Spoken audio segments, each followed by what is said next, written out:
그렇다면 지금부터 이른바 금리 역전 현상의 이유, 배경, 그리고 전망을 경제부 강서영 기자와 자세히 살펴보겠습니다. 강 기자, 우선 은행들이 왜 이런 결정을 내렸을까 궁금해요. 네, 우선 정부 정책 방향 때문입니다. 네. 이 대통령은 대선 후보 시절부터 양극화를 극복하자면서 서민 금융 지원의 확대를 주장해왔는데요. 최근엔 저신용자의 높은 대출 금리를 보고 잔인하다라거나 금융 계급제라는 표현까지 썼습니다. 한번 들어보시죠. 네. 이 대통령은 15.9%의 금리가 적용되는 최저 신용자 대출이 너무 잔인하다면서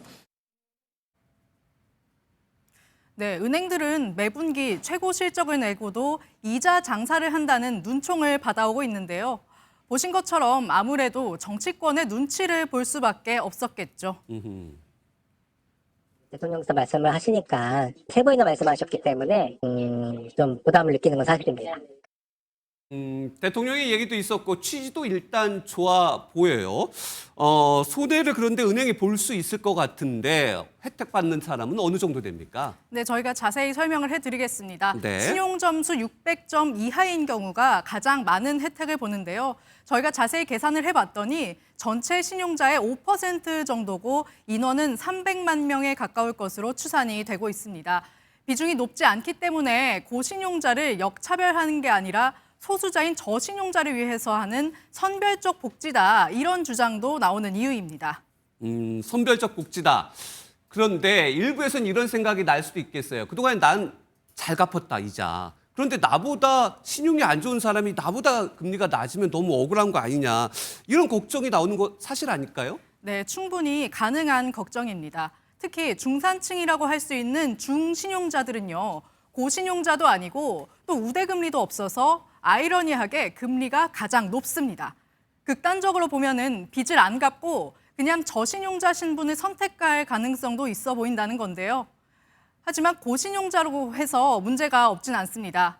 요새는 신용대출을 주택 구입 목적으로 쓰고 있다는 게 핵심이라고 할 수 있는데요. 고신용자라도 자금 여력이 크지가 않을 때는 일부러 연체할 가능성이 있다고 볼 수 있는 겁니다. 긍정적인 면, 부정적인 면 여러 효과가 있을 것 같은데 그런데 궁금한 겁니다. 이게 일시적입니까? 아니면 앞으로도 계속 추진됩니까? 앞으로 추진될지 일시적일지는 조금 더 지켜봐야 할 것 같은데요. 일단 저희는 여러 경제 전문가들과 통화를 해봤습니다. 네. 정부의 지원이 없다면은 지속 가능한 정책은 아니라고 입을 모았습니다. 좀 더 자세히 설명드리면요. 은행 수익성이 저하되는 것은 둘째 치고서라도 일단 사람들이 돈을 안 갚기 시작하면 은행 건전성에도 문제가 될 수 있고 또 경기 흐름에도 문제가 될 수 있다는 거였습니다. 그렇겠죠. 네, 우리 국민 모두가 빠듯하게 생활하고 있는데 신용대출을 독려했다가 만약에 나중에 금리라도 인상이 되면 부담으로 다가올 수 있다는 겁니다. 네. 아무리 잘 갚아도 아무리 또 금리가 낮아도 빚은 빚입니다. 여기까지 듣겠습니다. 경제부 강서영 기자였습니다.